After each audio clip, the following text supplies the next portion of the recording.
Sabay-sabay po natin basahin ang salita ng Diyos.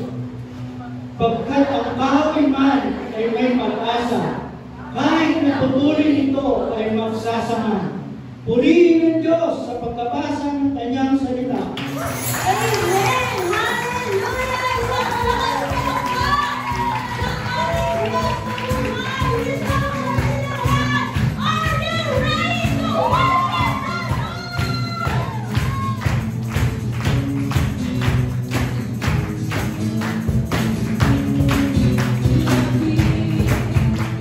Hallelujah! You were riding on the rail. You drove.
alone our living hope. Hallelujah, Jesus. We lift up our trust. We worship you, Jesus. How great the chasm that lay between us, how high the mountain I could not climb. In desperation, I turned to heaven and spoke your name into the night. Then through the darkness, your loving kindness tore through the shadows of my soul.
Suri, ikaw ang aming buhay na pag-asa. Oh, hallelujah. Lord Jesus Christ, you are living hope. Sa kabila, Panginoon Diyos, na mapagsubok namin kung nararanasan. Ikaw ang Diyos na buhay na pag-asa. Na nais po namin matanggap. We have faith in you, Lord God, this morning. Ang bawat isa na makakapakinig na iyong salita ay tatanggapin namin sa lahat po na nangyayari sa aming mga pagsubok. Ikaw, Diyos, ang buhay na pag-asa. Ikaw ang pinagagalingan ng kagalingan. Ikaw ang pinagagalingan ng pagbubuo ng pamilya. Ikaw ang pinagagalingan ng pagmamahal. Ikaw ang pinagagalingan ng pagpapala. Ikaw ang pinagagalingan ng lahat-lahat sa buhay namin, Panginoon Diyos. Maraming salamat. Tunay Diyos, panghawakan po namin ang bawat salita ng malalaman, matutunan sa umaga. Purihin ka, Lord, maraming salamat. Sa pangalan ni Jesus. Amen. Amen. Amen.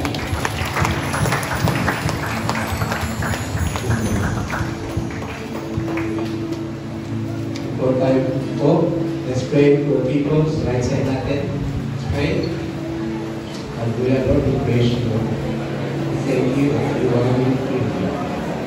Kasama namin kayo ng Diyos na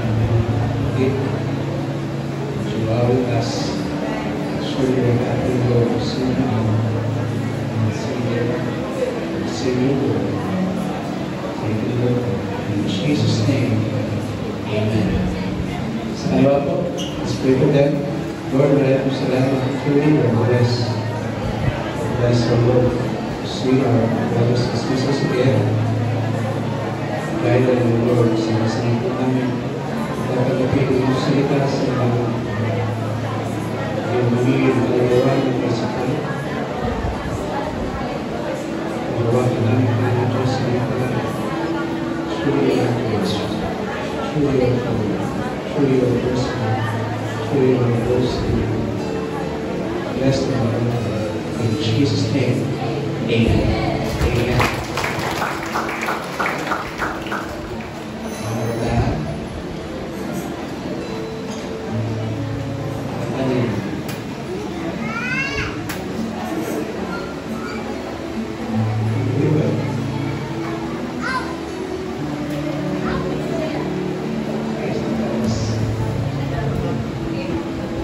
Let's pray for our mabatang ito. They are the future of these generations to come. Let's pray that they are covered with the holy blood of Jesus and protect them every time, Lord. Let's pray for them. Lord, we thank you. We thank you for these children. Pagbabayin po sila, Panginoon Diyos, sa kanilang paglaki. Pagbabayin them, O Lord, for wisdom, pagnuman sa kanilang pag-aaral, discipline, respect. Cover them with the holy blood of Jesus. Layunin mo sila sa mga kapamakan. Salamat po, Lord. In Jesus' name, amen. Amen.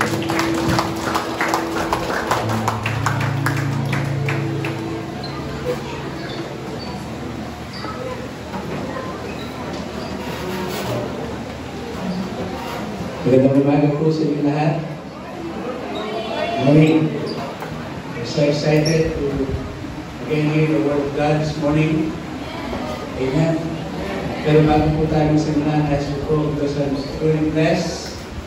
Pero masaya kayo po mag-asawang Sister Dina because kasama po namin. Kaya po mga kapatid, tuloy sa kataan.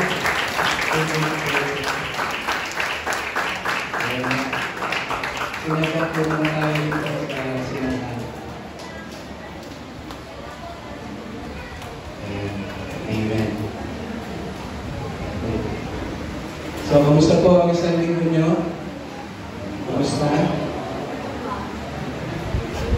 Ayan. Salamat po sa nagsabi ng mabuti. Okay. Now, yung ating po pinag-usapan last week ay tunay ng Diyos na nagbibigay ng lahat po ng ating pangailangan, provided na tayo po ay patuloy sa ating pagpagawa. Malinaw po sa ating pinagsaluhan last week that God is the God who provides us. Ang Diyos ang naghanda po sa atin na lahat po ng ating pangailangan dito sa lupa at lalong nakakatuwa, ang Diyos ay naghanda ng place for us in heaven. Amen? Now this morning, that kind of faith, yung pananampalataya po natin ng ating Panginoong Diyos ay naghanda na ng lugar para sa bawat isa po sa atin doon po sa kalangitan kasama po niya, that is faith. At syempre, kapag ka po may faith, ay kasama po yung pag-asa. Kaya po yung ating pag-usapan sa umaga nito. Tingnan niyo po itong mga slide na ito. Nakita ko po ito sa one of those subscription. Ano yung nakikita niyo doon? Ito po ay tuwa ng isang bata sa Africa po ito. At nakita niyo, wala po siyang paa. Putol yung kanyang paa. Pero ginawa niya, nag-drawing siya ng choke as if na meron siyang paa. Na nung makita ko po ito, to me, it is the best description ng isang tao hanggat may buhay ay mayroong pag-asa. Amen. Pero yung putol na yung paa, kita niya naman ang kalagayan, wala siyang pera. Pero his hope ay magkaroon siya ng paa at makalakad ng muli. Hanggat may buhay ay mayroong pag-asa. Kahit ano po ang ating pinagdadaanan ng problema, kahit na po sa tingin natin ng ating mga mata ay posible na tayo'y makaahon sa kahirapan, yung sa tingin natin ay imposible na tayo'y gumaling o bumalik sa normal yung ating pagkilos, hanggat may buhay ay mayroong pag-asa. Yan po yung ayaw natin na mawala sa atin. Kung mayroon tayong pananampalataya sa bawat salita at pangako ng ating Panginoong Diyos na ating napapakinggan, dapat po nating samahan yan ng pag-asa. Ang tanong po sa umaga nito, nawawalan ka ba ng pag-asa sa harap ng pagsubok ng buhay? Yan po yung sasabihin natin. And I pray after this message, bawat isa na makapakinig po sa atin ay talagang magkaroon ng pag-asa sa buhay. Kahit na po gaano mabigat ang ating pinagdadaanan, huwag na huwag po tayo mawalan ng pag-asa. Marami po ang nawawalan ng pag-asa. Many are losing their hope. Their hope to live, their hope to survive, their hope for the future. Marami po ang nawawalan yan. At kailangan po natin ng pananampalataya para hindi po mawala yung pag-asa. Nababasahin ko po sa inyo itong mga statistics na nakuha po namin. Ayon po sa World Health Organization, ang estimate po ng mga nadi-depress dito sa Pilipinas ay tumaas na po. Dati po, ang depression sa Pilipinas ay 1% lamang. Kasi kilala ang Pilipino sa buong mundo na tayo daw po ay isa sa mga laki na pinakamasayahin. Naniwala ko rin tayo. Abay, nasunugan na nakangiti pa pagka i-interview, di ba? Pero may nakita kayo sa nakita na binahanan, nakita ang lubog yung bahay, pero pag i-interview, may mga gaya naman pa. Isa mo tayo sa mga Pilipino, sa langit, sa buong bansa, na kahit na anong sakuna, kapag ka meron kang nakakausap, ay nagkakaroon pa rin ng ngiti sa ating mga lalim. Pero from that 1%, ito po ay tumaas na ngayon. Nasa 3.3% na raw po. So pataas ang nararamdamang depression ng mga tao dito sa Pilipinas. Huwag niyo po akong tanungin kung bakit. Pero ito po yung alarming sa statistics na yung depression daw po ay nag-increase ng 50%. Malaki po ang increase ng depression by 50% sa mga kabataan. Sa mga batang edad pa lamang ay nakakaramdam na ng depression. Now, alarming po yan, especially yung ibang statistics na nag-depress ang isang bata dahil lamang sa hindi marami yung likes sa Facebook.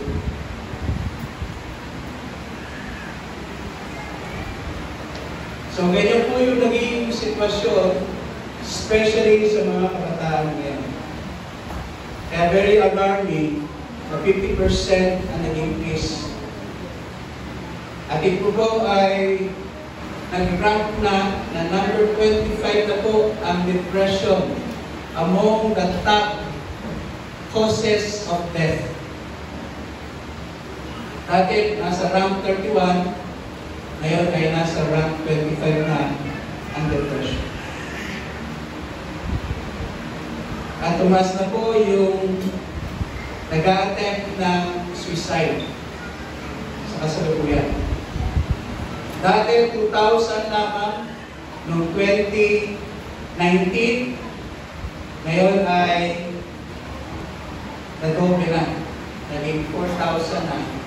More than 4,000 ang nagkukumit ng suicide.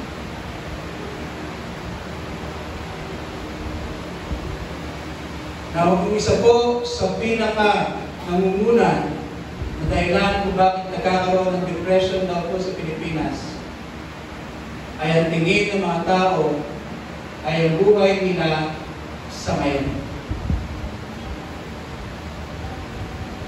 Yung vision ng tao, yung pananaw ng tao, kaya nagkakaroon ng depression ay yung tingin nila sa kanilang buhay, yung tinignan nila sa kanilang pagkatao sa kasalukuyan.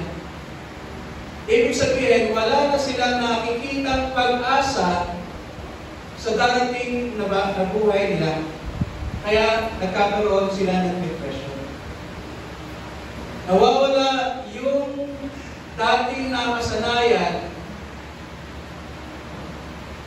ng mga tao noong unang panahon na kahit na ilang beses dumanas ng pagsubok sa buhay,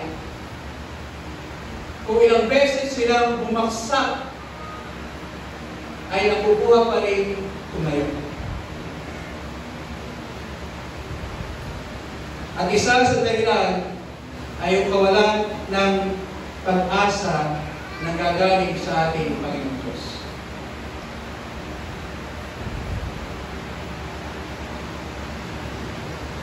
Habang may buhay, sabi natin, mayroong pag-asa. Narinig ko na yan. Habang may buhay, may pag-asa. Kaya lang hindi siya kumpleto. Dapat, habang may buhay, may pag-asa. Pero dapat, yung pag-asa mo ay buhay. Ang pagkakaiba nun, yung iba may pag-asa, pero hindi buhay. Kaya pag patuloy silang nakakaramdam ng kabiguan, namamatay lalo yung pag-asa. Pero ang dapat sa kumpletong ating pagkakaunawa dapat, habang may buhay, may pag-asa.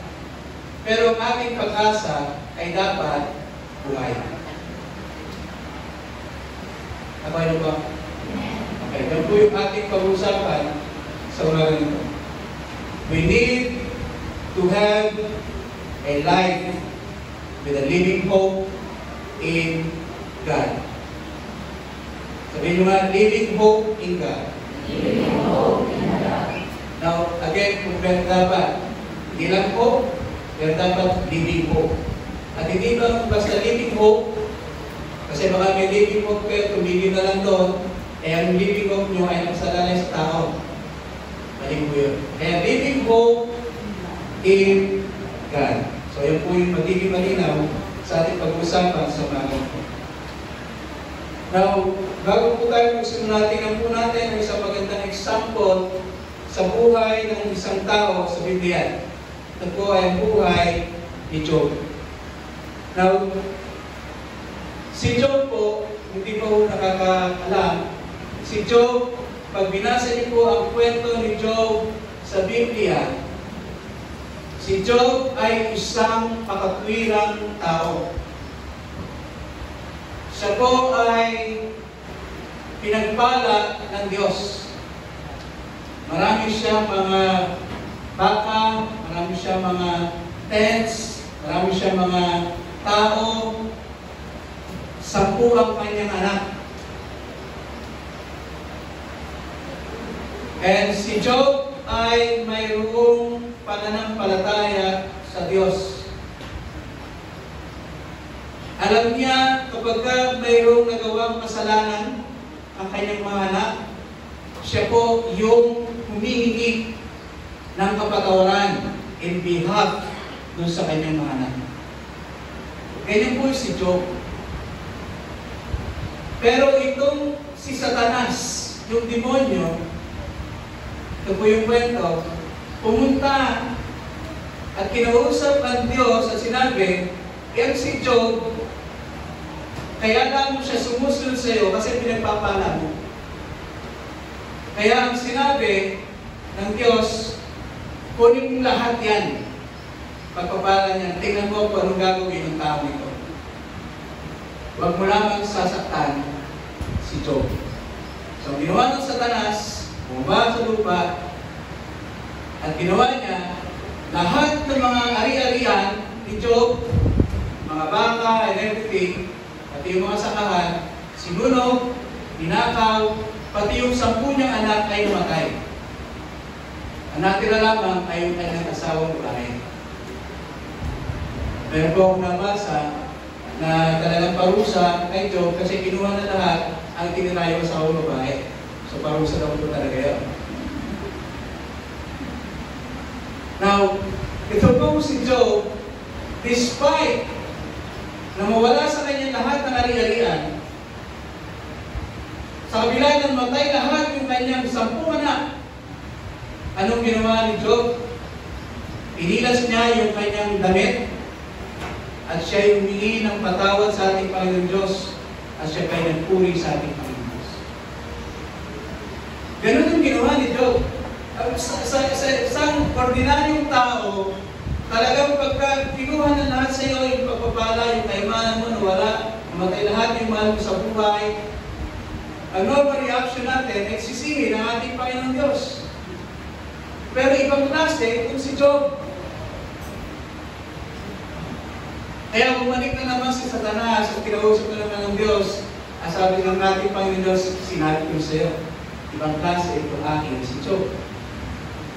Ang ginawa ng Satanas, hindi pa rin siya kontento. Kasi naman, okay pa rin si Job, wala naman nangyari sa kanya. Kaya ang ginawa, sige, wag mo lang papatayin. Nung bumalik sa Satanas, ang ginawa niya kay Job ay nagkaroon ng maraming piksa sa katawan si Job. Nagkasakit si Job. Pagka sa panahon natin, nagkaroon ng terminal cancer si Job na anytime pwede siyang mamatay. Yun yung nangyari kay Job. Kaya ang sinabi ng kanyang asawa, tingnan mo nga, nagpupuri ka pa rin sa Diyos, nawala na sa ating lahat, tingnan mo ang nangyari sa iyo.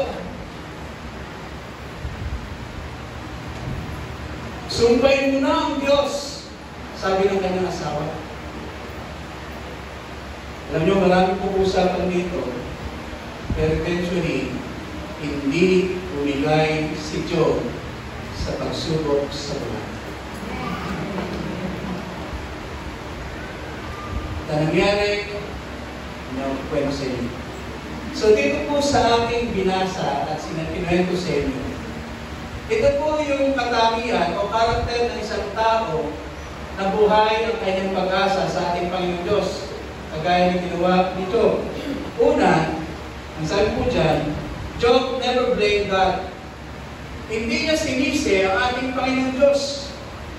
Ang sabi po sa Job chapter 2 verse 10. Basahin po natin. Ang sagot ni Job, hindi mo ba naiintindihan ang iyong sinasabi? Kasi sabi ng kanyang asawa dito, ay sumpain na ang Diyos. Ang sabi ni Job, hindi ba naiintindihan yung sinasabi? Pagpapala lang ba ang tatanggapin mo sa Diyos? Hindi ba natin tatanggapin kung bigyan niya rin tayo ng pagdurusa? Sa kabila ng kanyang paghihirap, hindi nagsalita si Job ng laban sa Diyos. Napakinggan niyo po ito. Every time na meron po tayo nararamdaman o na pagsubok sa ating buhay, we are frustrated, nabigo tayo. Meron tayong prayer, pero for so many years, ay hindi po binibigay sa atin yung panalangin na yon. At nung mag-decide ka, ano, sige, mag-a-attend ako, magsisimba na ako every Sunday, magpapasa na ako ng Biblia. Pero sa kabila noon ay meron pa rin nangyayari sa ating pagsubok. Nagkukulang pa rin tayo. Kinakapos pa rin tayo sa ating pangangailangan. Yung ating pamilya ay hindi pa rin buo. Dumarating talaga yung normal reaction natin na sasabihin natin, Diyos, bakit nangyari sa akin ang mga bagay nito? Ngayon pa na ako ay nag-decide na sumunod sa iyo. Ngayon pa na nag-decide ako na maglingkod sa iyo, Panginoong Diyos. Pero bakit nangyari pa sa akin? Sunod-sunod pa yung problema. Kalimitan po, ganyan po ang ating reaksyon. Pero si Job, ang sinabi dito, hindi po siya nagsalita ng laban sa ating Panginoon Diyos. He never blamed our God. Naalala niyo yung sinabi ni David na nagkaroon ng tagtuyo at tagutom sa kanilang lugar? Hindi nagtanong si David na, Lord, bakit nangyari ito? Ako pa naman ang hari. Kundi ang tanong ni David, ano sinabi niya? Nagkaroon ng tagutom sa kanilang lugar. Ang sagot niya, ang tanong niya sa ating Panginoong Diyos, Panginoong Diyos, ano yung naging kasalanan ko? That is how a person with living hope, yun po yung magiging reaksyon kagad, hindi yung sinisisi natin ang ating Panginoong Diyos. Kundi ang dapat natin sabihin at itanong, Panginoong Diyos, ano ang naging kasalanan ko? Ano yung naging pagkukulang ko? Panginoon Diyos, ano yung nagawa kong mali na nais kong itama ko? Dapat ganoon ang naging tanong natin. Yun ang tanong ng mga tao na may pag-asa pa rin sa ating Panginoong Diyos. Sapagkat tinatanong niya, Lord, meron po akong nagawang kasalanan ba? Kung meron man ang kanyang pag-asa, siya ay itumig ng ating Panginoong Diyos. Hindi po yung dapat ay nagtatanong na, bakit ako pa, Diyos? Bakit pa ako, Lord? Kalimitan ganyan ang ating narinig. Pero dapat, ang isang tao na may buhay na pag-asa, dapat ang tanong, Panginoong Diyos, bakit nangyayari sa akin ito? Meron po ba akong nagawang pagkukulang? Meron ba akong nagawang pagkakasala? At maniwala po kayo sa inyo, kung maniwala kayo, ang Diyos ay tapat. Sasabihin po sa atin kung ano yung dapat natin gawin. So Job never blamed God. Pangalawa, he never give up and trust the Lord. Job 27 verse 6. Anong sabi po dyan? Hindi ko isusuko ang aking katwiran. Budhi ko'y malinis, di ako sinusumbatan. Yan yung mga sinasabi sa kanya na lahat na nangyari sa kanya, even yung especially yung kanyang asawa, sinabi sa kanya na sumpain mo na. Sumpain mo na ang ating Panginoong Diyos. Pero sinabi niya, hindi ako susuko. Hindi ako susuko sa aking katwiran. Kasi ang kanyang katwiran, siya ay isinilang, nawala, kaya anumang mawala sa kanya ay hindi niya pag-aari, kundi ito ay galing sa ating Panginoon Diyos. Kaya sabi niya, hindi ako susuko, I will never give up, and I will continue to trust sa ating Panginoon Diyos. Pangatlo, Job never stopped worshiping the Lord. Psalm 42 verse 11, ang sabi po dyan, bakit ako nalulungkot? Bakit ako nagdarandam? Sa Diyos ako'y may tiwala, siyang aking asahan. Magpupuri akong muli, pupurihin walang umpay ang aking kalagalunas. Now, bibigyan ko po kayo ng sikreto ng isang tao. Bakit pag sinabi ko yung hindi na sikreto, pag sinabi ko sa inyo, pero ang isang tao na may buhay na pag-asa, pag meron dumating na pagsubok, ang una niyang ginagawa ay nagpupuri sa ating mga Diyos. Kumakanta siya. Nag-worship siya sa ating Panginoon. Si David, nung siya ay nagkasala ng grabe, anong ginawa ni David? Humingi siya ng patawad sa ating Panginoon Diyos at sumulat siya ng kanta. Si David, nung siya ay hinahanap at balak siyang patayin, anong ginawa niya? Sumulat siya ng kanta.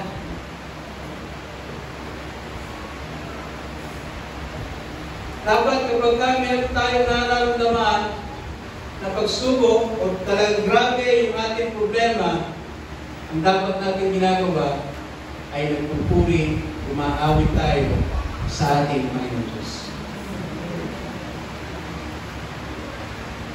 Last week, meron po kaming nag-service po kami sa isang pag-ibig sa isang bata. Itong batang ito, for many years, ay meron po sakit na cancer. Bata pa lang po. Matanda naman ng hotel dito sa mga kabataan ko. Namatay siya sa cancer. Nung kausap ko yung kanyang gulang, kanyang nanay, bago kami mag-service, sabi ko, gusto mo mag-worship. Ano yung sinabi sa akin? Sige po, kasi ang gusto ang paborito kanta ng bata ay yung goodness of God. Sabi niya, Pastor, kapag ka po naririnig ng anak ko yung goodness of God, kahit po grabe yung kanyang sakit na nararamdaman, sabi ko sa amin, nawawala po yung sakit sa kanyang katawan. Kapag ka po siya ay maawin ng papuri sa ating Panginoon Diyos.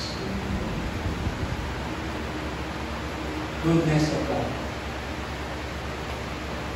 Yung kanta pong Shout to the Lord. Isa po yan sa pinakasikat na kanta na worship song. At siya po ay sinulat ng isa sa pinakasikat na writer, si Darlene Shek. Tama ba? Darlene Shek. Ito pong si Darlene Shek, sinulat niya yung Shout to the Lord. Shout to the Lord, O the earth, and the sea. Power and majesty, praise to the King. Yun po yung kanyang sinulat. Ayos na ba? The mountains fall down, and the seas will at the sound of your name. Di ba pag kinanta niya na akala? Sinulat po yan ni Darlene Shek when she was about to be depressed dahil ang laki po ng kanyang pagkakautang. Lubog po sa utang at siya po ay malapit nang ma-depress.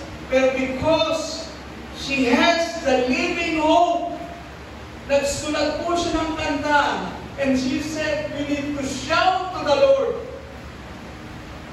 He is the King, majesty, and everything. Na sinasabi niya, every time na kinakanta niya to shout to the Lord, nawawala yung kanyang kabigan. You need to never stop worshiping God. Kung meron po tayong dapat na ituloy, pananampalataya, pag-asa, at pagsamba, pag-awit ng papuri sa ating Panginoon Diyos. Kaya yung ating pag-asa ay patuloy na buhay. Patuloy na meron tayong pinangahawakan. Yung kapraso na lamang na magpuputol na yung lupig, but still you are hanging on to the thread that is your living hope in God. Yung buhay ng pag-asa natin sa ating Panginoon Diyos. So may tatlong bagay tayong pag-usapan dito, knowing that this is Job. Ito yung ating dapat ipanalangin na dapat, Panginoon Diyos, maging katulad mo ako ng Job pagdating sa buhay ng pag-asa. Hindi ko kita sisisihin, Panginoon Diyos, kahit anong mangyari. Ang sasabihin ko, ano ba yung dapat kong gawin, Panginoon Diyos? Meron pa ba akong dapat gawin?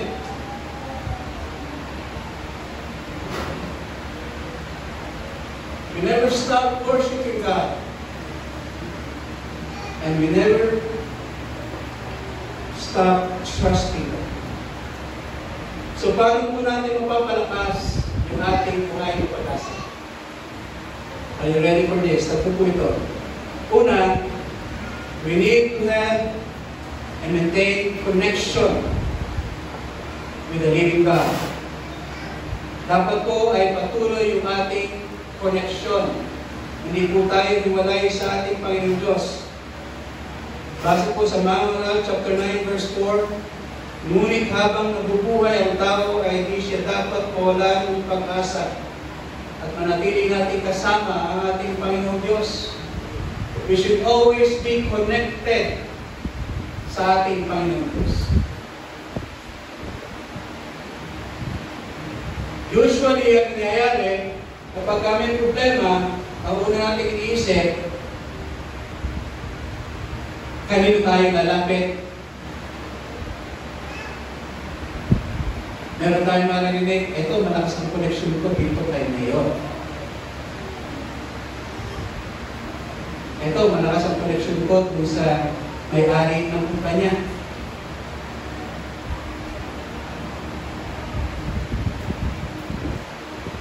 Pero mas maganda, sa akin po, mas malakas ang connection natin. Dahil ang connection natin, sa ating Panginoon Diyos.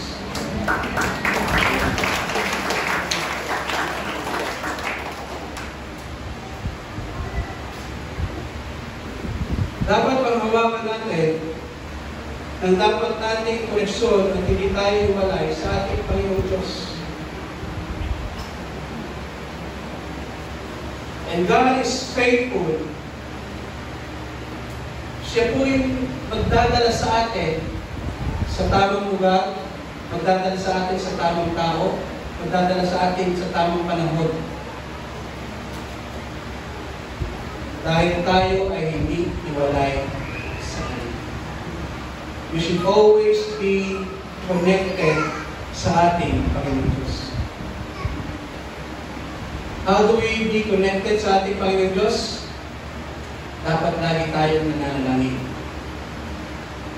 Pag-isip sa umaga, manalangin. Pagtatanggap tayo ng pagpapala, pagkain, manalangin. Bago matulog, manalangin. Pag merong nagpadala sa iyo ng message, pwede po ba ako manalangin? Manalangin tayo.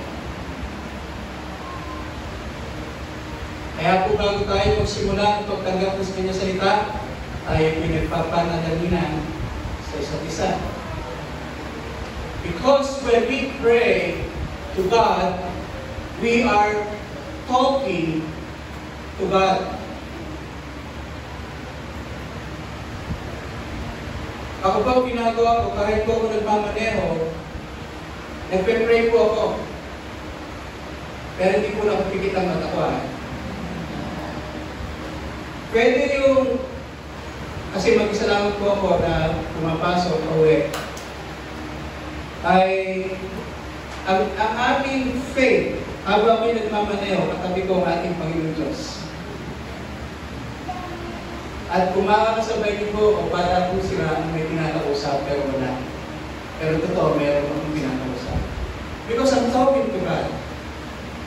Minsan kapag meron po ako na talagang ang bigat ng pakiramdam ko, bago ako makarating sa bahay, ayaw ko dali yung problema sa bahay. Pero bago ko tumating doon, nakikipag-usap ako sa ating Panginoon Diyos.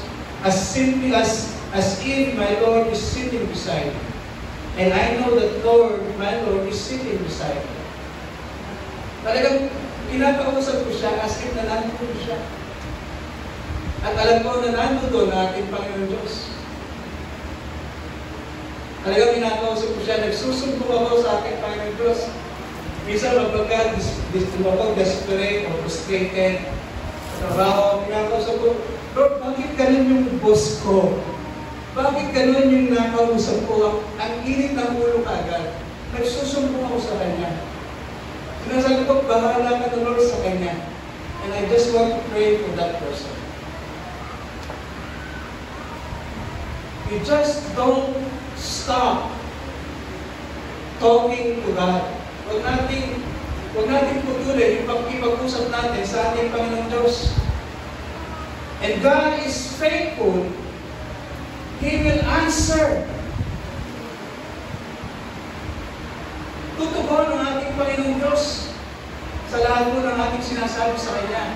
Hindi po pingin ang ating Panginoon Diyos. At lalong hindi bulag ang ating Panginoon Diyos. At lalong hindi madamot ang ating Panginoon Diyos. We just need to tell everything sa ating Panginoon Diyos. Kaya lang, huwag naman panay sad story ang kukwento nyo. Kasi minsan, ito po ang ating pagkakamali. Nanalangin ka, tapos binigay sa iyo ng Diyos yung panalangin mo, abay hindi man lang nagpasalamat. Kung magpasalamat man, baka susunod na linggo, ay, naalala ko, Lord, salamat nga pala ha. Samantalang nung grabe yung problema, ang bigat ay talagang umiiyak, ganyan. Abay yung makuha na, hindi man lang nagpasalamat sa ating Diyos. Dapat sa lahat ng pagkakataon kung anong nangyayari sa buhay natin, bagamat alam na ng Diyos ang lahat ng nangyayari sa buhay natin, pero nais na tayo mismo, sa ating mga labi mismo, sinasabi natin, Lord, medyo may problema ako. Lord, alam mo ang ganda na nangyayari sa akin. Even the good news, Lord, alam niyo, answered prayer kasi dahil kasama namin ang aming mga kapatid sa pag-aaral. In Jesus' name.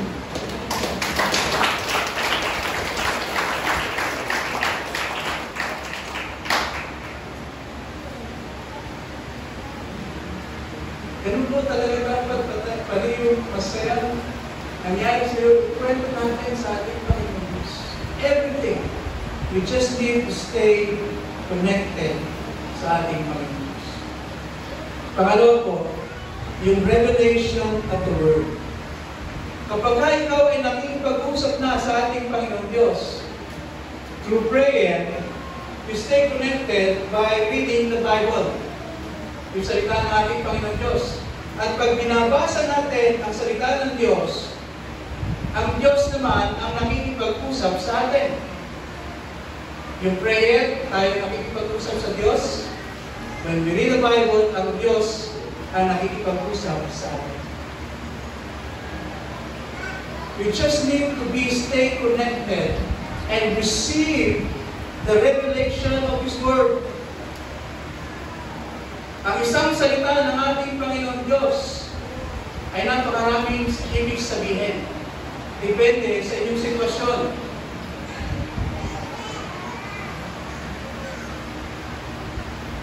Meron kayong isang verse na nabasa nyo na, pag binasa nyo ulit, abay-iba yung dumadating sa inyo na ibig sabihin ng kanyang mga salita. That is the revelation of the Word.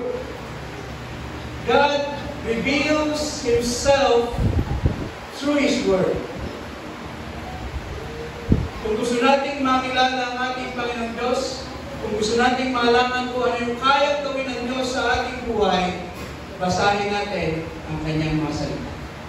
Sapagkat ang kanyang mga salita, lahat po ito ay sinabi na ng ating Panginoong Diyos. Kabay po, yung Bible, yan po ay mga salita ng ating Panginoong Diyos na sinabi niya in the past. Na nangyari na, nangyayari ngayon, at pwedeng mangyari sa darating panahon. Sinulat na po yan, sinabi na yan ng ating Panginoong Diyos. Kaya every time that you read the Bible, meron kang problema, gusto mong basahin ang salita ng Diyos at sabihin ng Diyos kung ano dapat natin gawin. Each time when you read His Word, God reveals Himself according sa iyong sitwasyon.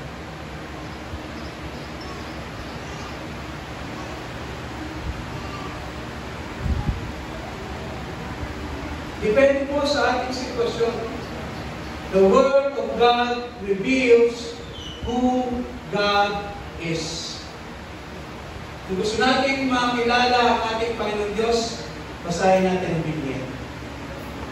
At ang kanyang pangako, darating ang ating Panginoon Jesus for the second time, kapag ang lahat ng tao sa buong mundo ay nakarinig at nabahaginan ng magandang balita ng ating Panginoon.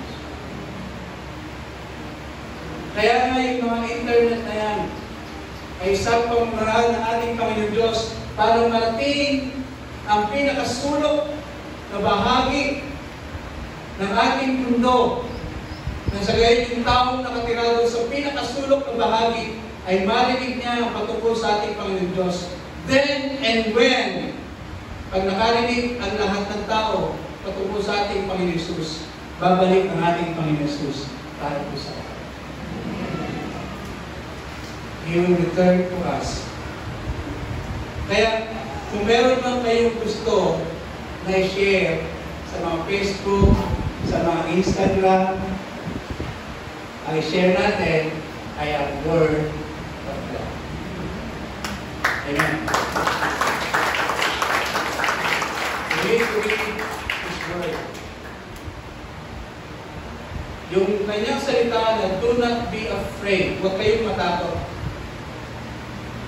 365 times na sinabi sa Biblia, yung do not be afraid. 365 times. Ilang araw meron sa isang taon? 365. Ibig sabihin, bawat araw ay sinasabi sa atin ng ating Panginoon Diyos, huwag kayo matakot. Nag-aalala kayo? Today, meron salita, huwag kayo matakot. 365 times na sinabi sa Biblia ang salita do not be afraid. Sa bawat sitwasyon po natin, doon po nagpapakilala ang ating Panginoon Diyos. Mga limang sitwasyon natin, kung gusto natin makilala ang ating Panginoon Diyos, basahin po natin ang salita. God will reveal kung sino siya sa sitwasyon niya. Pinagkwento ko po kay Sister Gina last Friday. Sabi ko kay Sister Gina, talagang pipit na akong makapagsalita na grabe, galit na galit ako. Dahil we're supposed to be, magsasabit kami ng bid sa isang project. Yung bid na aming sasabit ay 2 months namin pinipare. 2 months. Tapos ang sinasabi namin sa akin ay wala nang magiging problema. Pwede namin may sabit noong Friday, alas 12 ng tanghali. At ang nagpit na bilig sa amin, pagka lumagpas ng alas 12, hindi na yan tatanggapin. Thursday, tingnan ko, okay na tayo. Sabi niya, sir, advance pa natin kung isasabit. Pwede ko naman ako. Tingnan ko nga sa Friday morning, alas 8, tingnan ko, sir, sabi sa akin, may sasabit ko namin, advance pa din. Ginagawa naman ako. Nasa 8th floor sila, nasa 9th floor ako. Hindi ko alam kung bakit parang kalumpihin pa rin ako. Alas 10, ay nag-message ako, sabi ko, alas 10 na, sabi ko. Mula dito sa office, hanggang doon sa kung saan magsasabit, ay mga 1 oras yan. So, meron na kayo, so dapat alas 11, labas na kayo sa office. Nasabi sa akin, yes sir, okay na kami. Pagdating ng alas 11, bumaba ako, talagang hindi pa rin lang mapakali. Abay nung pagbaba ko sa 8th floor, nagkalat yung mga dokumento at doon pa lamang iniisa-isang ibay. Sabi ko, alas 11 na. Alas 12, dapat nandun doon. Pagka lumagpas na alas 12, hindi tatanggapin yung ating week. Yung 2 buwan pinaghirapan, mababaliwala yun. Talagang nagkalat yung mga papel, yung iba pinapasirox pa, yung iba ay binubuta sa papa, yung puwan talagang pinag sa binder. Alam nyo, tao namin, talagang yung galit umakit sa ulo ko, pero hindi ko ako nagsalita ng isa. Talagang I just keep quiet and I pray, Lord, ano yung gusto mong ipaunawa sa akin sa oras na ito? Sino ka sa pangyayari ito? Ano yung gusto mong ipakilala sa akin at sa amin sa nangyayari ito? Kakagulo, yung iba nakakasigawan na, ganyan. So I keep silent, pero talagang grabe yung frustration sa akin, and I kept quiet. Nakarating yung aming bid, 12:19. Nagpas na. Kasi, Lord, I trust to you kung ano yung magiging kalooban mo. Kung hindi tatanggapin yung bid namin, wala kaming project, so be it. Yun ang kalooban. That is my faith. Pero I have hope na tatanggapin mo. Kahit imposible. Kasi tinawagan ko na yung kakilala ko, na sinabi sa akin, sabi niya, Sir, talagang may 50% eh. Kahit 1 minute ka lang mali, hindi na tatanggapin. Ipapabalik na sa inyo. Sabi ko, sige, kung yung policy, sabi niya, wala siya kaya gawin, policy. But I have hope na tatanggapin ang aming 1 o'clock, message, ito sa akin, sabi niya, Sir, okay na, tinanggap yung aming bid.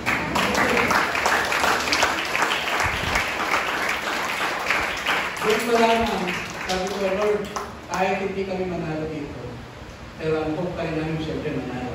Pero kahit anong mangyayari, ang hope ay dapat hindi nawawala. Sabi ko, Lord, ginawa namin lahat, pero meron kaming pagkukulang. Sabi ko, nagkulang kami dito. Nagkulang ako rin. Dahil yung kanyang sinabi ay hindi ko rin sinek mo. Totoo. Pero nagkulang din ako sa Lord, nagkulang din ako dito. Pero ang kalooban mo, ang inaasahan ko na mangyayari.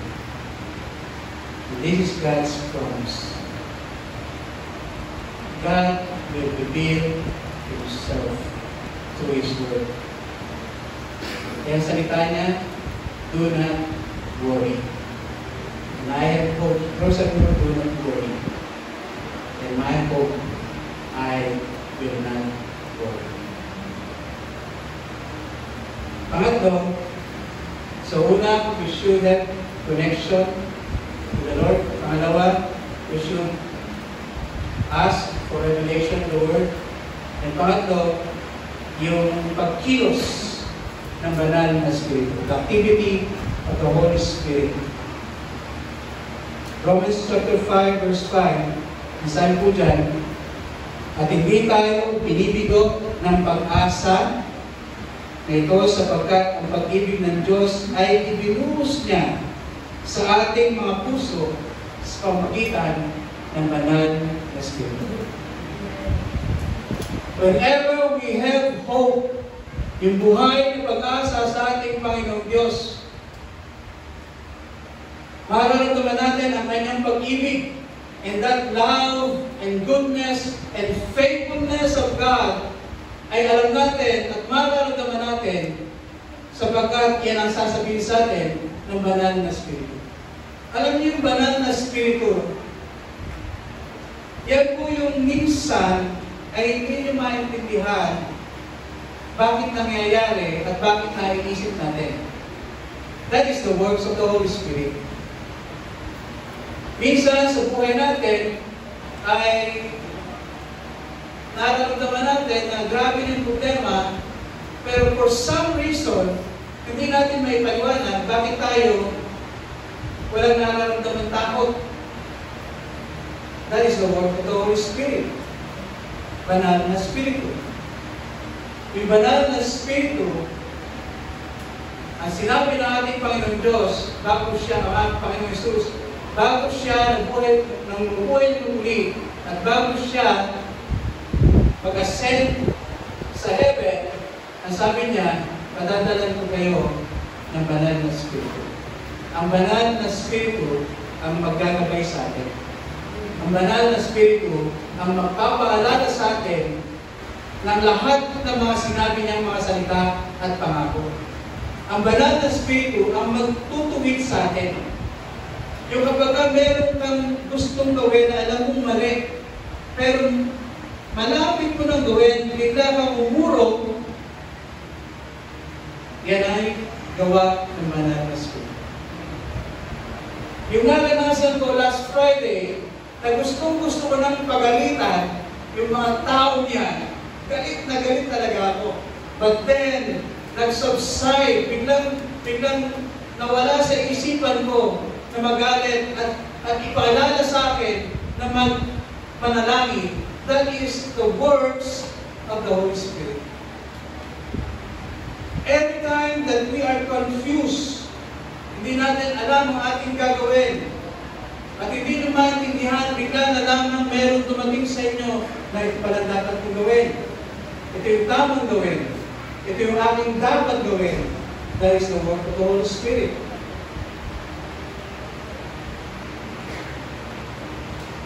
Yung bigla na lang magigising ka at meron ipapaalala sa iyo ng isang tao at bigla na lang ay mananalangin ka for that person, that is the work of the Holy Spirit. Mararamdaman natin, sabi dyan, sa ating mga puso, ibubuhos ng ating Panginoon Diyos sa ating puso sa pamamagitan ng banal na Espiritu. So we need to experience and testify the works of the Holy Spirit. Kaya sinabi ko sa inyo kanina, pag nanalangin kayo, tapos na-receive natin yung prayer na siyan tayo, kailangan i-testify natin. Kailangan ikukwento natin sa iba. Huwag tayong maging magipig sa pagkukwento ng kabutihan na ginawa ng ating Panginoon Diyos sa ating buhay. Kaya mapansin nyo, pag narinig po ako, hindi po pwedeng hindi ako magkwento sapagkat yun po ang dapat natin ginagawa. Ikwento natin ang kabutihan ng ating Panginoon Diyos. Ngayon ang tanong ko, bakit hindi makapagkwento? Mayroon ba tayong nararanasang kabutihan na nanggagaling sa ating Panginoon Diyos? O dapat ikwento. Dapat ikwento. Dahil kapag po tayo nagkwento ng kabutihan ng ating Panginoon Diyos, sinabi natin na ito yung grabe yung problema ko, pero ito yung ginawa ng Diyos sa akin, pinalakas ako, pinagaling ako, binago ko ng ating Panginoon Diyos, binago ng Diyos ang aking sitwasyon. Kapag po yan ay ating ikinukwento, we're testifying the works of the Holy Spirit. Yung mga tao na maaaring nakarinig ng yung kwento, ay meron din pinagdadaanan, nakapareho dun sa inyo. Sila man ay makakilala sa kabutihan ng ating Panginoon Diyos. Sila man ay mag-iisip na bakit kaya nangyari yun sa tao ito. Magtatanong ngayon sa inyo, bakit ba nangyari sa inyo? Saka lalo nung ikwento ang kabutihan ng ating Panginoong Diyos. Pag every Sunday, paglabas nyo, meron ba kung nagkukwento sa inyo kung ano yung pinag-usapan natin? Talagang nakakabingi ang inyong mga sagot. Kwento natin. Huwag po tayo, ang dami yung kinukwento sa ibang tao, ikwento po natin sa iba kung po yung natanggap natin na kabutihan ng ating Panginoon Diyos. Lalo higit, kailangan po natin i-share yung kabutihan ng Diyos na ating Panginoon. We need to testify the word of the Holy Spirit. Malapit na po ako. Ano po yung benefits ng buhay ng pag-asa? Basahin po natin Psalm 121 verses 7 to 8. Sabi po niya, si Yahweh ang siyang sa iyo'y mag-iingat. Sa mga pamanib, ikaw iniligtas. Si Yahweh ang siyang sa iyo'y mag-iingat. Saan man naroon, ika'y iingatan. Di ka maano kahit na kailan. Yan ang pag-asa ko sa ating Panginoon Diyos. Yan ang aking pinigina. I'm looking forward that my life sa bawat araw ay makakaramdam ako ng kapahingahan. Sa bawat araw ay makakaramdam ako ng proteksyon ng ating Panginoon Diyos. Sa bawat araw ay makakaramdam ako ng pagtutuwid ng ating Panginoon Diyos. Sa bawat araw ay mararamdaman ko na totoo ang salita ng ating Panginoon Diyos. Sa bawat araw ay mararamdaman ko kung gaano tayo mahal ng ating Panginoon Diyos. Yan ang pag-asa ko sa bawat araw. We should look forward. Kung yung gusto ng Diyos para sa atin, yun ang ating titignan. God has planned great things. Meron na po i-prepare ang Diyos sa bawat isa sa atin. Tayo ang lumalayo dun sa plano ng Diyos. At ang sinusunod ay yung gusto natin. Yung sinusunod ay kung saan tayo masaya. Pero alam niyo ba, ang ating Panginoon Diyos may plano sa atin na mas magiging masaya tayo, na mas magiging magpapabala tayo, na mas magiging malakas tayo, na mas magiging malapit tayo sa ating Panginoon Diyos. Yan ang pag-asa ko sa ating Panginoon Diyos. The faith is God is faithful. Tapat siya sa kanyang mga salita. That is faith. Yung kasiyahan natin to look forward na mangyari yung kanyang mga salita, yung mga pangako, yung po yung pag-asa. That is hope. That is hope. We should look forward for every day that God is with us. Every day. May nagsabi po sa akin na, Pastor, madali lang sa inyo sabihin na magkaroon ng pag-asa. Hindi mo nalalamdaman yung aking pinagdadaanan. Meron po nagsabi sa akin, kung ikaw kaya ang nasa kalagayan ko, Pastor, sabi sa akin, masabi mo pa kaya na may pag-asa ka? Alam niyo ang sinagot ko? Sabi ko, hindi ko alam ang sitwasyon. Pero alam ko ang sitwasyon. Maaaring hindi alam ko lahat, pero maraming beses ko akong na-reject. Maraming pong beses muntik-muntikan na kumawala ng trabaho. 5 times ako na hospital sa Malaysia, mga kukoy pinunta doon, for training. 5 times na hospital. 2 hospital, dalawang sa albularyo, at isa, kung sa hindi ko alam kung hindi lugar yun. Because of desperation, nag-iisa lamang ako doon, hindi ko ako nag-asawa sa Sister Jane. 5 times na sa hospital. Tinupet ko sa kanya. But in those 5 times, alam ko wala akong pera, wala akong kakilala sa Malaysia, dahil bago pa lamang ako doon. At ayokong umuwi sa Pilipinas, sasabihin ko na ako'y wala ng trabaho, nagkasakit, failure, I pray na hindi mangyari sa akin. Okay, one of the things na nandun ako sa ospital, may nabasa ako sa dyaryo. Sabi ko sa dyaryo ay meron isang pa-contest na short story writing. Kasi kinuha ko yung mechanics, kung saan ipapadala.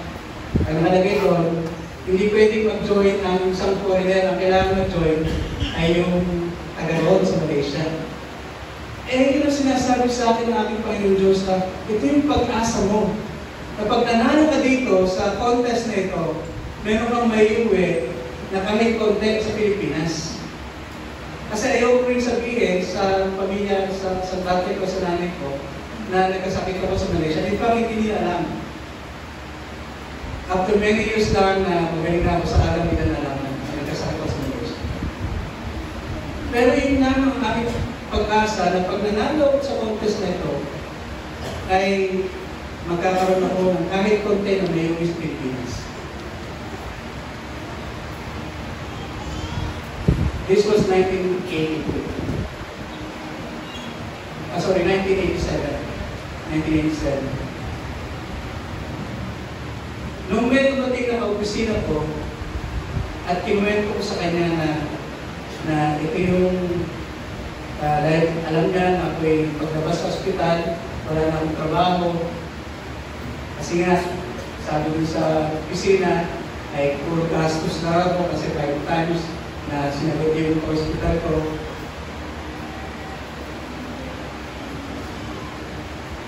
Pinay ko doon sa isang opisina na bumisita sa akin sa ospital.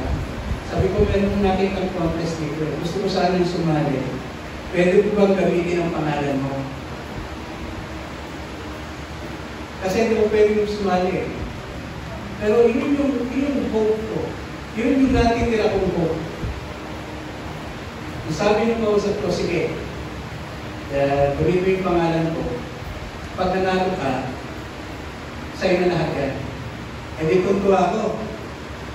Talagang pinag-ayos ko yung sinulat kong short story. Actually, sinulat kong story ko, yung story ko. Kaya sinabit ko, alam niyo nangyari.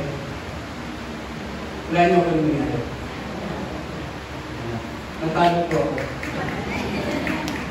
Natalo po ako. Kasi hindi nila gusto yung story ko eh. Natalo po ako. Pero sabi ko, bakit ganun? Yung hope kapag buhay ay hindi nawawala. Kahit nung malaman ko na hindi ako nanalo, may hope pa rin ako kung meron ako may pera sa Pilipinas. Alam niyo yung kwento na nangyari sa akin buhay. Ang ginawa nung kausap ko, ikinuwento sa buong opisina na meron daw po isang Pilipino na very unfortunate, nagpunta lang daw para magtrabaho, makaipon, pero nagkasakit. Pero kanyang pinangahawakan ng pag-asa para kumita ay sumali sa contest at siya yung ginamit na pangalan. Pero natalo. Ikinuwento sa buong opisina. Paglabas ko ng ospital, nakapasa, pumunta ako sa opisina. Bawat isa sa akin ang nakatingin. May lumapit sa akin, may nagpapag-order. Sabi niya, this is the gift from everyone in the office. Nung pinigyan ko yung naman, sabi ko, parang mas malaki pa yung napapalalunan ko ah. Apparently, yung kwento ng buhay ko, na ikinuwento yung kasama namin sa opisina, inspired other people. Kahit hindi ako kilala, they inspired to help someone like me. That hope from God na buhay, kikilos sa ating Panginoon Diyos It will touch other people. Para yung hope na yun, you can testify of it. So after nabigay sa akin yung envelope, nabigay sa akin, sabi ko meron na ako, hindi ako nahalata na ako ay nagkasakit. Kasi meron akong uwi na talagang mas malaki pa yung binigay sa akin kaysa yung sa 6 months na nag-training ako. Kasi maganda pa, natawag ko ng office man ng partner sa taas at sinabi sa akin, hindi ka mag-resign. Yung resignation letter na pinirmahan mo, binibito nila. Kung ka muna mag-train sa Pilipinas, saka ka bumalik sa amin. That is the hope that we should have. Kahit nang tingin mo, Lord, pagtatalo ako. Pero my hope sa ating Panginoon Diyos ay buhay.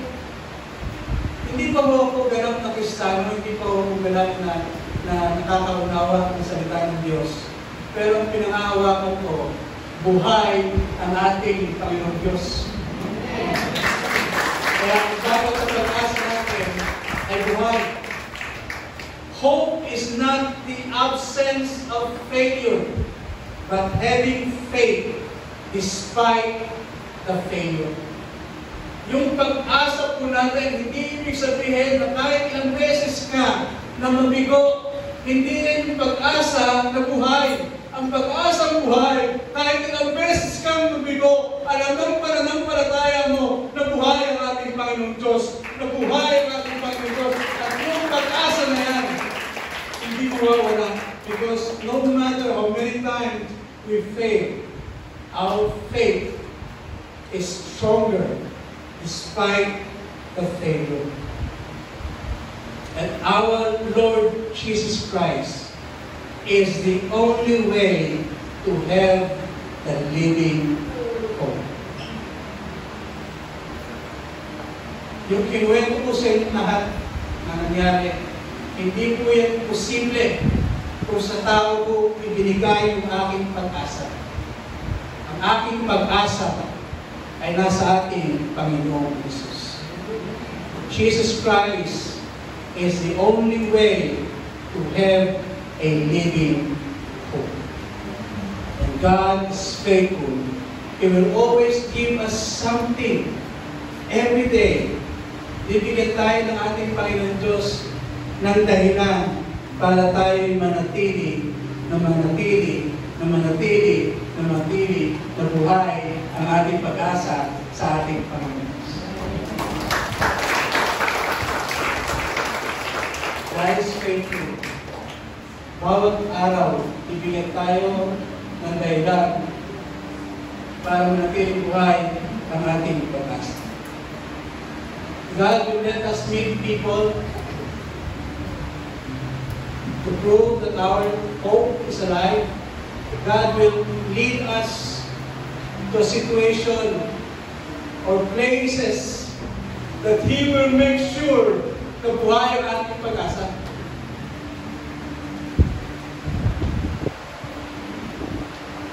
God will always give us something every day. Kahit na kung kailangan nakakapit ka, He will make sure kung bumagsak ka man, ang kamay ng Diyos ang nakakawal sa iyo. Dahil sa akin.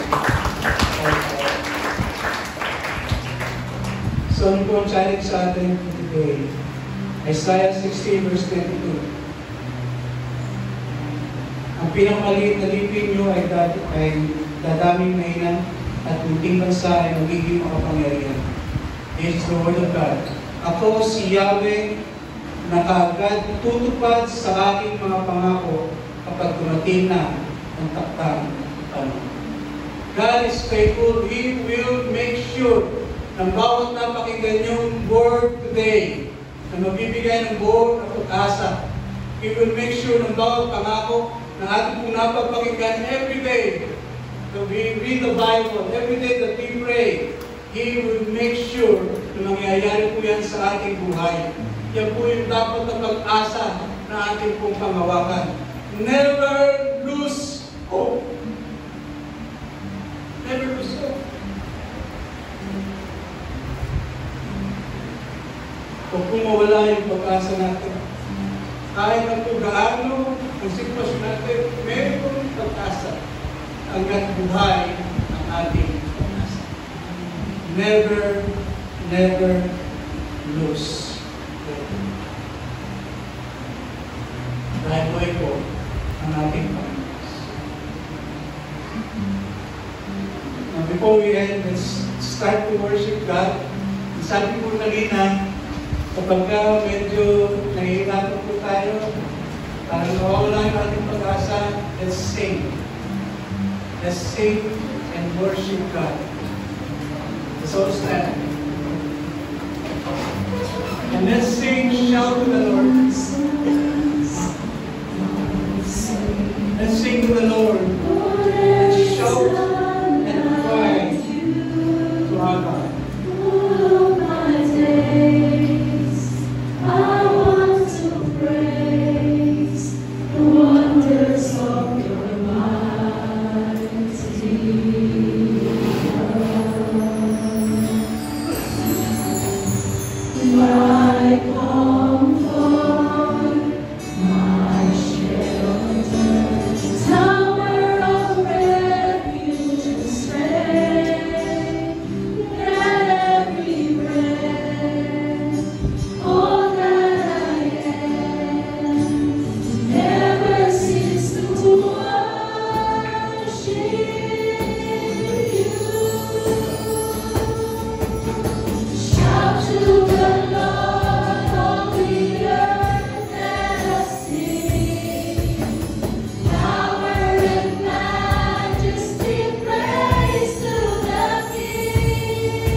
Nawain po natin ang bawang salita ng Panginoon.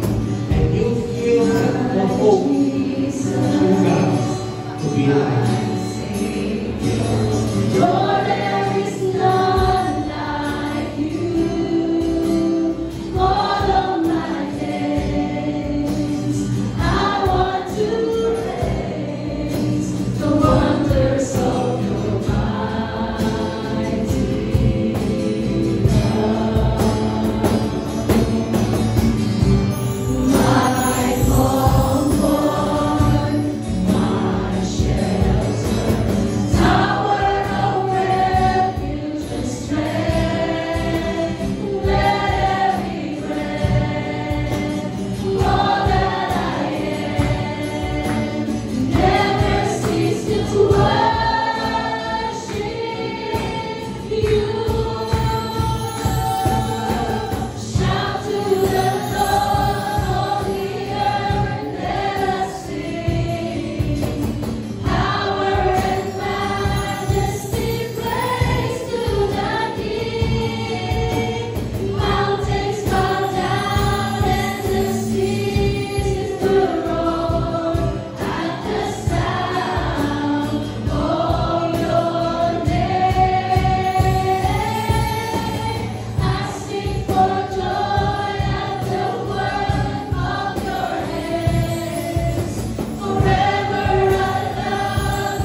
Salamat, Panginoon Diyos. Dahil alam namin buhay ka. Nakikita mo ang bawat sitwasyon namin, Panginoon Diyos. Sa oras ng aming pangungulila, Panginoon Diyos, Ikaw ang nagbibigay ng kasiyahan. Sa oras ng aming panghihina, Panginoon Diyos, Ikaw ang nagbibigay ng kalakasan.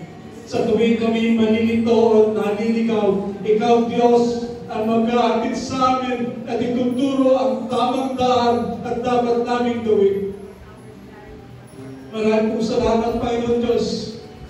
Sa tuwing alam natin na durog na kami, yung aming mga pangarap ay parang wala. Ikaw ang Diyos na magbabalik ng iyong plano sa aming buhay. Yan po ang aming pag-asa, O Lord God. Yan po ang aming pag-asa sa iyo.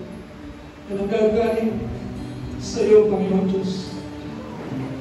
Maraming salamat sa umagang ito. Alam po namin, Panginoon, na aming Panginoon Jesus lamang ang tanging paraan para magkaroon ng buhay ang aming mga pag-asa. Because our Lord Jesus Christ is our living hope. Maraming po salamat, Panginoon Diyos. Mabuti po ang bawat isa, Panginoon, sa umagang ito ng iyong pangako. Sa mga salita ito, Panginoon Diyos, na kung pinagsaluhan, Banal na Espiritu ay babaguhin kami lahat kung paano kami mag-isip, kung paano kami magsalita, kung paano namin tingnan ang araw-araw naming buhay, kung paano kami mabubuhay ng ayon sa iyong kalooban. Ang Banal na Espiritu ang magdadala sa amin, ang magdadala sa amin sa isang mga bagay na dapat namin gawin at hindi namin dapat gawin. Maraming salamat, Panginoon, sa pag-ibig sa amin, sa iyong katapatan. Pinupuri ka namin, Panginoon Diyos. You are so awesome, God. You are powerful and living God. Kaya buhay po ang aming pag-asa. Kagaya po ng mga pag-asa, nakasama po habang sinusulat ang mga panalangin dito. Ang pag-asa na ikaw ay kumuha na, sinagot mo na sa mga panalangin. Pagpalain mo ang buhay ng kapatid, kapatid namin ito, Panginoon Diyos, sa kanyang bulang ikaw, Panginoon, at bubayin mo po. Bigyan mo siya ng karunungan, disiplina sa kanyang buhay. Pero din po ang aming pananampalataya ng buhay sa bawat pangako, sa bawat commitment to Lord God, ibigay niyo po sa mga kapatid natin. Marami pong mabata nito, Panginoon Diyos, na may tangan ng iyong mga pangako. Kung ikaw, Diyos, maraming po salamat. Surely we are blessed. Nakasama po namin ang bawat isa. We are blessed dahil kasama po namin sa araw-araw. Kung ikaw, Diyos, maraming po salamat. Kapalain mo bawat isa. Sa pangalan ng buhay ng Diyos, ang aming Panginoon Jesus, ito po ang aming buhay. Pag-asa sa ating Diyos.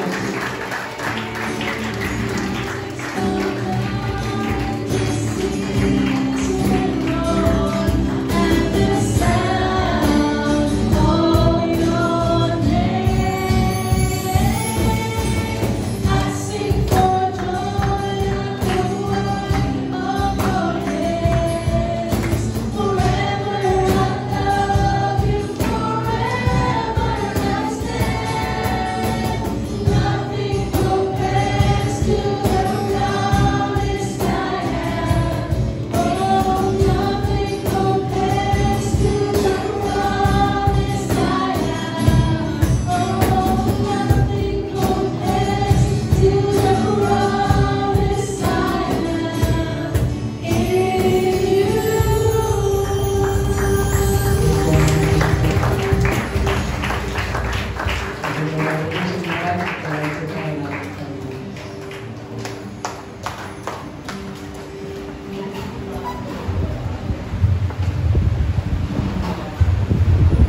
Ayan, hindi po maganda.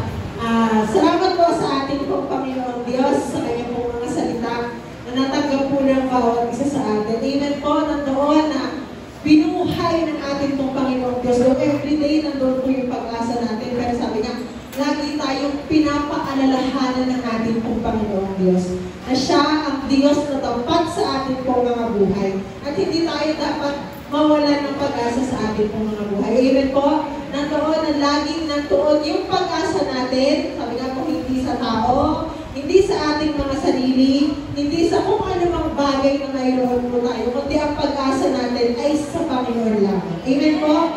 Purihin po natin ang ating pong Panginoong Diyos katulad ng mga hindi nawala ng pag-asa na mag-imbita, hindi nawala ng pag-asa na mag-share ng salita ng ating pong Panginoong Diyos. At tapat ang ating Panginoong Diyos na tugunin ang bawat panalangin na mayroon po tayo ngayon na bagong mga kapatiran na kasama sa tahanan ng ating pong Panginoong Diyos. Purihin po natin ang ating pong Panginoong Diyos dahil sa ating mga bagong kapatid na ngayon lamang na nakarating dito sa tahanan po ng ating pong Panginoong Diyos. Pwede po kami assist ng ating pong mga ushers, yung mga first time lamang po na nakarating dito sa tahanan ng ating pong Panginoong Diyos. At ipapanalangin lamang po kayo ng at bawat isa po sa atin. Sige po, pwede po tayong pumunta dito po sa ating harapan. Sige po, akin naman. Salamat po sa atin pong Panginoong Diyos. Sa buhay po ng bawat isa. Muli po, palakpakan po natin ng Diyos. Sa buhay po ng mga kapatid po natin na ngayon lamang po nakarating sa panambahan po ng ating pong Panginoon. Sige po. Yan, sige po, huwag po tayo tumigil na magpuri, magpasalamat sa ating pong Panginoong Diyos. Palakpakan po natin muli ang ating pong Panginoon. Yan, sige po, atin pong stretch ang ating mga kamay. Tayo po lahat ay mag-usal ng panalangin sa bawat isa. Hallelujah, dakila namin Diyos. Mapagpala po namin Ama, Panginoon, pinupuri, pinapasalamatan, dinadakila ka po namin sa aming mga buhay. Salamat po, Panginoon, sa buhay ng mga kapatid po namin na ngayon lamang po nakarating dito sa iyong panambahan namin, Panginoon Diyos. Alam po namin na ikaw ang nagdako sa kanilang mga pagyabang sa lugarin ito. At alam din po namin na ikaw ang nagpasok, Panginoon, ng iyong mga salita sa kanilang puso at isipan na upang sa gayon, Panginoon, ang kanilang buhay, Panginoon, ay iasa sa iyo, aming Panginoon Diyos. Maraming pong salamat. Ang iyong mga salitang ito, Panginoon, ay hindi pumasok lamang sa kanilang tainga, Panginoon, at lalabas, pagkos papasok sila ito sa kanilang mga puso at isipan namin, Panginoon, at naroon ito, ang iyong mga salita, Panginoon, ay tatayuan po nila sa kanilang pong mga buhay. Salamat po, aming Panginoon Diyos. Ang iyong mga salita ay lalago, Panginoon, sa kanila pong mga puso. Maraming pong salamat, maging sa mga kapatid po namin na hindi nagsasawa, hindi nawawala ng pag-asa, na mag-imbita, Panginoon, na dalhin sa iyong mga paanan ng mga kapatid po namin ito. Salamat po, Panginoon, pagpalain mo nga po kanilang mga buhay at ang buhay po ng bawat isa sa amin. Maraming pong salamat. Dalangin po namin na sa mga susunod pang linggo, Panginoon, nakakasama po namin sila muli dito sa iyong panambahan. At ganoon din po, Panginoon, dalangin po namin ang iyong pag-iingat, ang iyong pagsama, ang iyong traveling mercy, Panginoon, sa mga kapatid po, Panginoon, na Sister Gina na magta-travel pa, Panginoon, patungong Bataan. Ang iyong pag-iingat sa kanila, ang iyong proteksyon ay palaging naroon aming Panginoon Diyos. Dadako mo po sila sa kanila pong tahanan, Panginoon, na may kaligtasan dahil ikaw ang Diyos na nag-ingat po sa kanila. Maraming pong salamat aming Panginoon Diyos. Patuloy ka po namin pupurihin, patuloy ka namin dadakilain sa aming pong mga buhay dahil tunay sa iyo, aming Panginoon Diyos, ay wala kang hindi kaya gawin. Kaya mong ipagkaloob, Panginoon, ang lahat ng bagay na kalooban mo, Panginoon, sa aming pong mga buhay. Maraming pong salamat, Panginoon. Pinupuri, pinapasalamatan, dinadakila ka po namin sa aming mga buhay. Ito po ang aming dalangin sa pangalan ni Jesus, kasama ng banal na Espiritu, ang lahat po ay magsabi ng Amen, Lord. Muli po, welcome po sa Wisdom Church Silangan. Kita-kita bumalik tayo sa susunod. God bless us all po.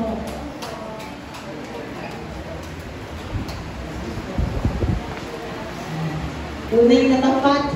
Ganun po, tunay tapat ang ating pong Panginoong Diyos sa buhay po ng bawat isa sa atin. Kaya tayo po, kung mayroon pa po tayong mga kamag-anak, mga kakilala, kapatiran, hindi po tayo dapat mawalan ng pag-asa. Na sila man ay makasama po natin na dito po sa tahanan ng ating pong Panginoong Diyos, nakikinig na mga kanyang mga salita, nagpupuri, nagpapasalamat sa ating pong Panginoon. At dadama na po tayo sa ating pong announcement. Ayan, every Saturday po ito, sa meron po mga anak, mga pamangkin, mga abo, join po natin sila dito sa Kids Ministry. Every Saturday po ito, 11 a.m. Dito po ito sa Wisdom Church, Sinalhan, Quilano. Hayaan po natin ang inyo po mga anak, mga apo, mga pamangkin ay makabahagi sa mga ganito pong gawain upang sa kanilang murang edad pa lamang po ay makakilala na po sila sa ating Panginoong Diyos. Ayan. At ganoon din po, sa sino pa man po dito na wala pa po mga Bible studies sa kanilang mga tahanan, ito po ay ginagawa. Every week po, isang araw sa isang linggo, ginagawa po ito. Kung mayroon pa man po na walang Bible study, i-approach niyo po ang mga workers ng Wisdom Church at Sinalhan. At nandun po yung kanilang heart din na madalaw po kayo every week para mag-sharing po ng salita ng ating Panginoong Diyos. Ayan. Ngayon po, dadako na po tayo sa ating pong tithes and offering. Tayo pong lahat ay magbabalik ng kaloob sa ating pong Panginoong Diyos dahil ang lahat ng bagay ay mula po sa ating pong Panginoong Diyos. Habang may buhay, may pag-asa, di po ba? Siyempre po ako dun sa share ko ni Pastor Kennedy. Gusto ko lang po mag-share ng kaunti ko. 2 weeks po ako nakahiga kasi nadulas po ako.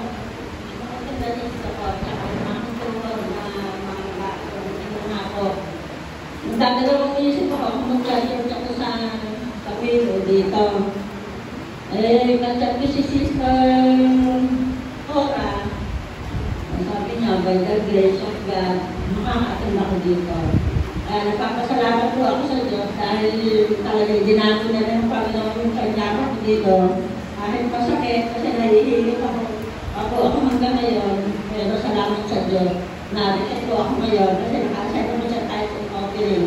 Sabi po ng 2 Corinthians chapter 9, verse 8, magagawa ng Diyos na tayo ay pasaganain ng higit pa sa ating mga pangangailangan upang may magamit po daw tayo sa hawang gawa. Kaya ito po yung panghawakan natin na tayo ay makagawa ng mga mabubuting bagay upang makatakbo natin yung pangako ng Diyos na sabi niya magagawa niya tayo pasaganain ng higit pa sa ating pangangailangan. Ito tayo po ay manalangin. Dakilang Ama sa pagpalang Diyos, maraming salamat sa buhay ng bawat isa. Salamat po sa pagtugon ninyo sa aming mga pangangailangan. Bagamat pa, Panginoon, maraming mga pagsubok sa buhay. Alam po namin Ikaw ang aming pag-asa sa aming mga buhay. Sa panahon na kami po ay may mga pangangailangan sa araw-araw ng buhay. Narito po kami, Panginoon Diyos. Tingnan niyo ang bawat isa. Mag-aabot po sila ng mga kaloob na ibabalik nila, Panginoon Diyos, dahil pinagpala ang kami, Panginoon Diyos. Salamat, Panginoon, sa buhay ng bawat isa. Napatuloy rin po kami nire-remind na bawat po ang isa ay pinagpapala mo. Napatuloy po kami magbalik ng mga pagpapala na pinagkakalan mo sa bawat isa sa amin. Ano po yung kanilang kinabubuhay, kayo po, O Diyos, ang magpala sa buhay ng bawat isa. Maging po sa mga kaloob na ihugunin nila, Panginoon Diyos, kayo po ang magpala din po sa buhay ng bawat isa. Maraming salamat po, Panginoon, sa pagsama mo sa buhay ng bawat isa. Salamat po, Panginoon, purihin ka, O Diyos, dakilain ka sa buhay ng bawat isa sa amin, O God. Ito po yung aming dalangin sa kanang pangalan ng aming Panginoong Jesus. Amen. Amen.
Amen.